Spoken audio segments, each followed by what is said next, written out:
Today is Monday, August 1st, 2022. We have a special meeting agenda for fiscal year 23 budget deliberations. This is our, I guess you could say, final meeting as a group ahead of the August 31st actual public hearing to finalize the budget. We're kind of doing that today on a preliminary basis. So attending are Commissioners Duncan, Brooks, and Filios. Do we have any changes to the agenda? Oh, sorry. Attending are Commissioners Duncan, Brooks, and Filios. Do we have any changes to the agenda? Hearing none. Moving on. One and only business item, preliminary balanced budget presentation with Staff Accountant Brandy Falcon. So I'll turn it over to Brandy. Take it away. I think Jim wanted to say a few words. Brandy has allowed me to speak today. Oh, Thank you, Brandy. I appreciate it. okay. In accordance with statute 31-1604, we are presenting the tentative appropriations for your review today. After your agreement to the tentative appropriations, we will help the revenue stream of the Coeur d'Alene Press and publish it twice. And after we publish it, it can never go up. It can only go down. So with that, I will now turn it over to our ace budget accountant, Brandy Falcon. And for everyone listening in, that was Clerk Jim Brannon, as though you didn't recognize that distinct voice, right? Go ahead, Brandy. Good morning, Commissioners. So first of all, going off our revenues, I do want to clarify these are estimated. It's looking like we're going to have to publish estimated revenues this year because we still have not received our values from the assessor. So Kootenai County, in addition to all the taxing districts in our county, are going to have to publish our best guess for revenues. And if actual revenues come in higher, then we're going to have to put it to foregone. The budget is balanced right now. Our mid-year changes pool did get depleted as a result of mid-year changes, so we had to use some fund balance of $218,000 for capital requests to free up more property tax to build that pool back up. Right now, the only item for discussion today is, at our last meeting, you instructed HR to do some analysis on potentially changing the matrices for detention and dispatch.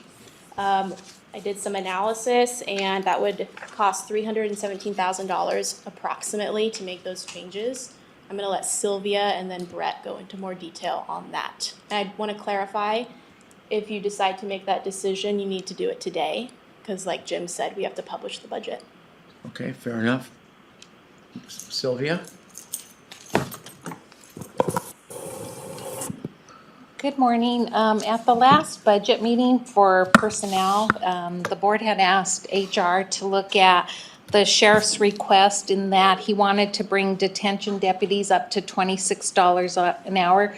He wanted the salary front loaded. So what HR did is took the salary range with the COLA that was originally projected from $24.59 an hour to $26 an hour. And then the max pretty much stayed the same from the original. It was $34.75 to $34.78. So we have done that, and that's where part of the figure comes from for the $317,000. If the board were to approve this for fiscal year 23, this would put the detention deputies within 2% of the Spokane County detention deputies. Then the other request was to look at the emergency communications officers, and we were asked to front load the salary at $24.75 as a starting from the original $22.49 that was projected. And by doing that, again, we front loaded salaries and left the maximum pretty much where it was when we originally proposed the ranges.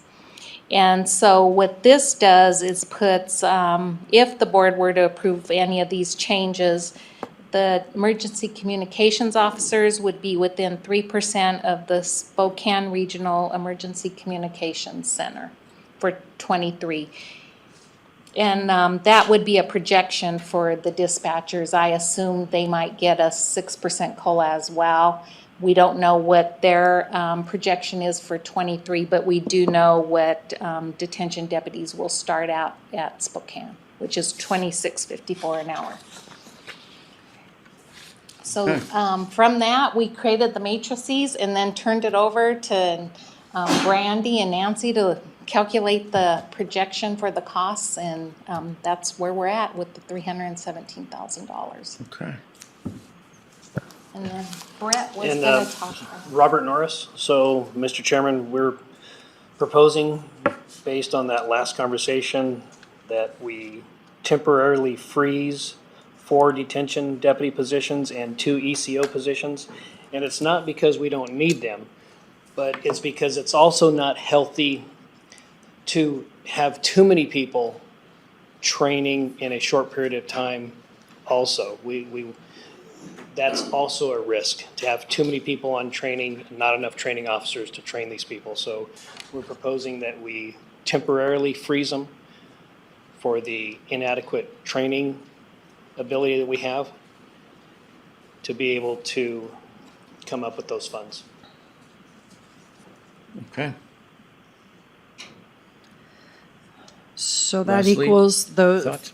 so these 6 positions that you're looking at freezing, are these ones that are not already being frozen to get a balanced budget? Correct. They're ones that have been open less than 100 days, Okay, so they're not already being cut in half. okay. Bill? I think it's a good solution. I think we need to be close, we don't need to be over, we don't need to, we need to be close, and that just eliminates one more factor that we have to deal with in terms of retaining or attracting people if we're close. And I think this does it. Leslie, do you have any other thoughts? Well, what is the percentage that they will be from patrol? Do we know? What the percentages from, the difference between if you move detention deputies with the starting salary of $26 an hour, and then the patrol officers would be $27.20 per hour. The difference between the two is 4.6%. So almost 5%. Yes. Okay. What would you say, 4.7%? 4.6. 4.6, okay, Okay. okay. Okay, my feeling on this is, number one, thank you.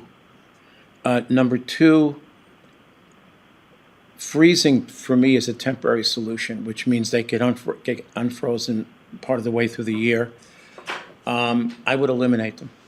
Now, got to be careful with that. When I say eliminate them, we're talking about fiscal '23. So for fiscal '24, you can always put them back in the budget. I'm not going to be here, obviously, but that's a whole new budget process.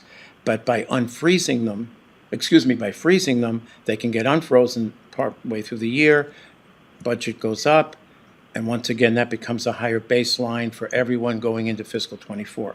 So I think basically eliminating them for fiscal '23 is what I would propose to do.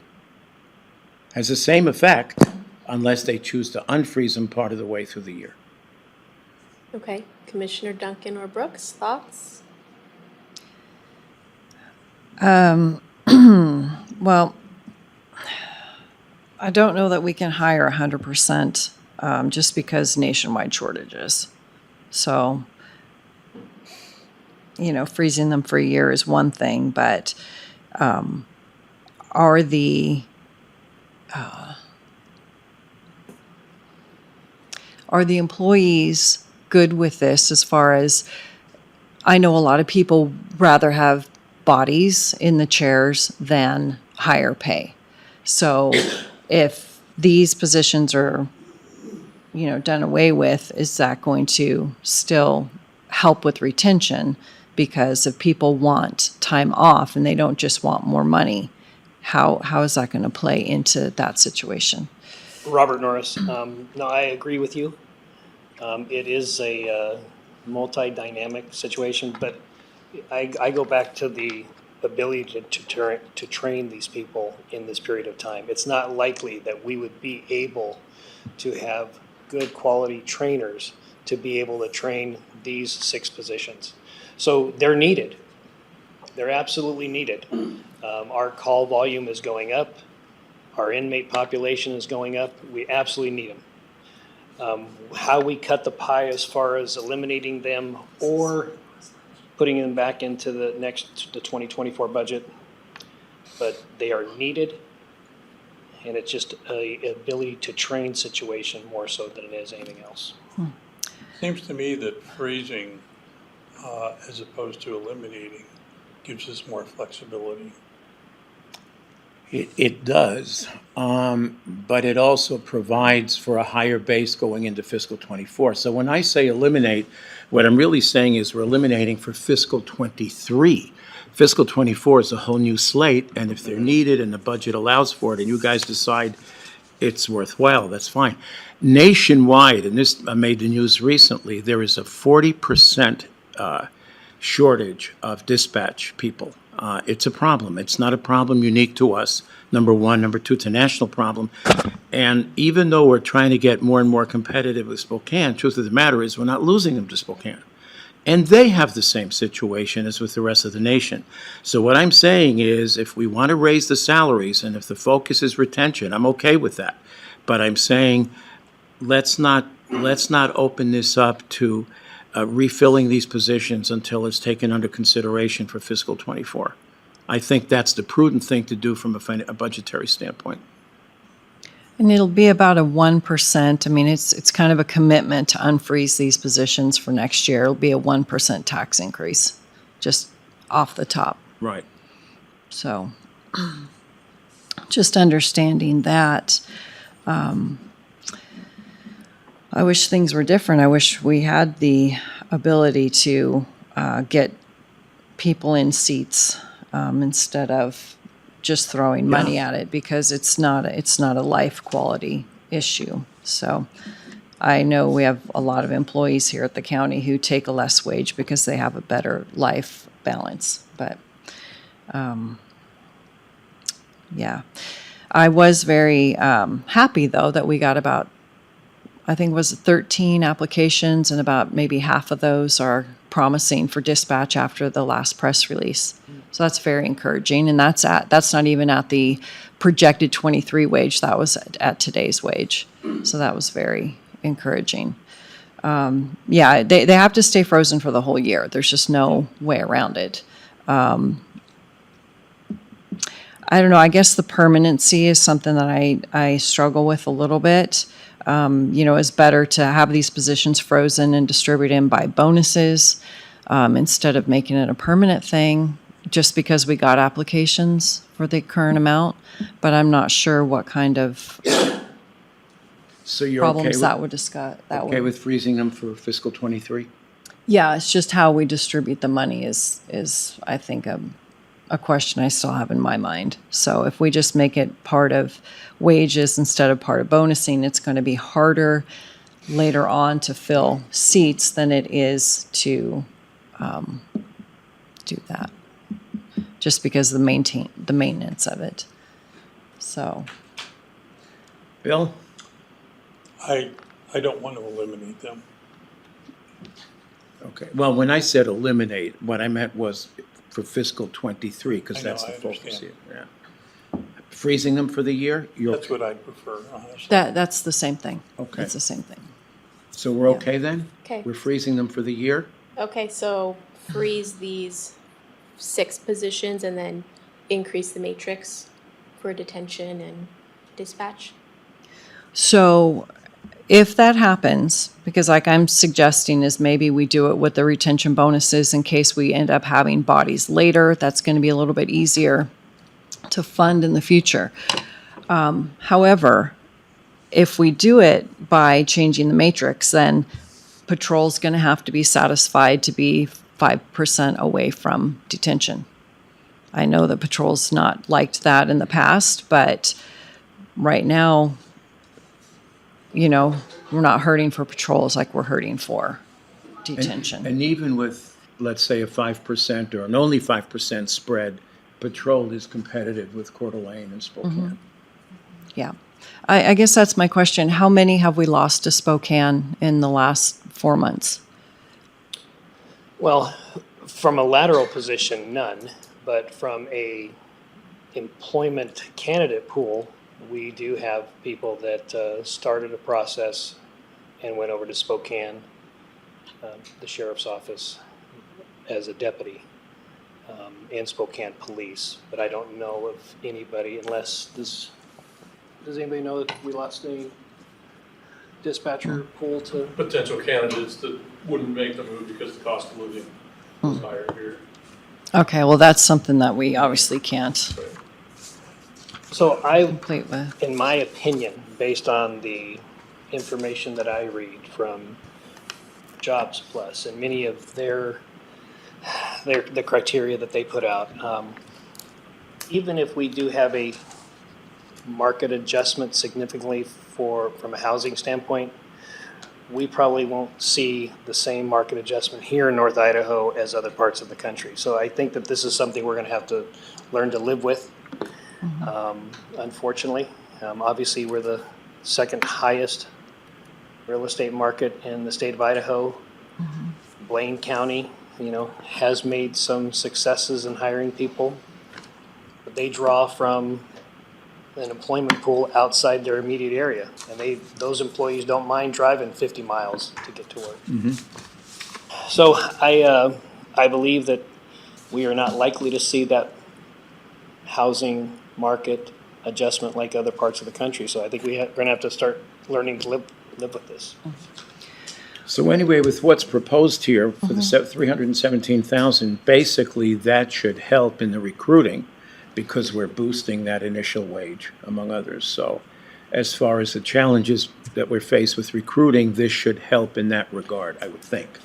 I think so, and I think that it's we're going in the right direction to draw from other industries to more of a do something for your community approach type of recruiting. So I think people aren't going to move here for these wages, but guess what? I think that we can now be competitive with other industries here within the Pacific Northwest. Okay, good. Okay, so I just want to make it clear from my standpoint, if we do this, we're not unfreezing these positions unless we end up doing a, percentage lowering. Because once again, I think people want bodies in the seats more than the money. But this is a 1% tax hike for next year to open these positions. I want to make that clear. 24, And then- fiscal 24. Fiscal 24. And then the other thing is, there isn't any money to address any other departments. So we have to make sure that we're understanding that what we're doing here. That's all. Good point. So hopefully everybody understands the 1%, right? Our taxing authority at 3% comes into roughly 53 million bucks. So if we're spending 317,000, that's 1%, or maybe 0.8%. But it's on the way there. It's on the way to eating it up. Anyway, Bill, any final thoughts? Do you need a formal motion? How do you guys? Sure. We haven't had formal motions in our past budget meetings. I just take direction from you. I think the formal motion comes at the end when we're approving the budget to be published. Okay. We could So do that. while the Yeah. wage study will go up 317,000, Correct. current payroll will go down 463,000, and then the wage pool will go up 146,000. Okay. Clerk, Jim? Your microphone. For the record, oh yes, my microphone, I forget. We will need a formal motion so we can publish in our local newspaper. Yeah. I think what Leslie's saying is we can do it at the end. Yes. Yeah, okay, yeah, absolutely. Nancy, please. I just wanted to point out that for the impact study, you also have to commit 1% to hiring 3 patrol deputies next year. So you are committing to a 2% increase next year minimum if you do this. If we unfreeze the positions going forward. Yes. Thank you for bringing that up. Anything else? Are we ready? Well, don't we have more to talk about? That's the only decision that we needed from you today. everything else, unless there's something that you wanted to discuss, adding or cutting from the budget. From our end, you've approved everything. This was the last decision I needed from you. Okay, and so as far as that, well, let me make it clear. This is still counting 6% on top of this, or the 26 starting is including that 6%? It includes the COLA. Okay, Yeah. gotcha. All right, so then we don't have to worry about that. Being No. over and above, It yeah. already includes the COLA. It's It's already- in addition It to the exceeds the COLA. COLA. Yeah, okay. And what's our projected increase countywide for all employees? The wage study, $8.1 million. That's the wage study and a 6% COLA. And then we're gonna save about $2 million on slashing open position funding. Okay. All right then. Right. Leslie? I guess that's it. I mean, I still have my other concerns. There's stuff that the taxpayers should not be paying for, but I'll save that for the public meeting. Actually, I do too, and I'll save mine for the public meeting. Bill, I got nothing. you got nothing. So what do you need from us? You need a formal motion approving the tentative budget? Yes, For that will allow publication. us to publish in the newspaper. Okay. Leslie, you want to take it? Sure. So I move that we approve the preliminary balanced budget to be published in the newspaper. I second the motion. Bill Brooks, Aye. Commissioner Duncan. Aye. Chairman Philios. Aye. And so this is a tentative approval of the balanced budget for fiscal year '23, which is indicated at, Randy, you want to give me? Sure, total expenses of $120,000. That's gonna go up by $317 because of the, so it's gonna be, let's see, 120 plus 317. It's gonna be 121, 129. And then revenues will be the same.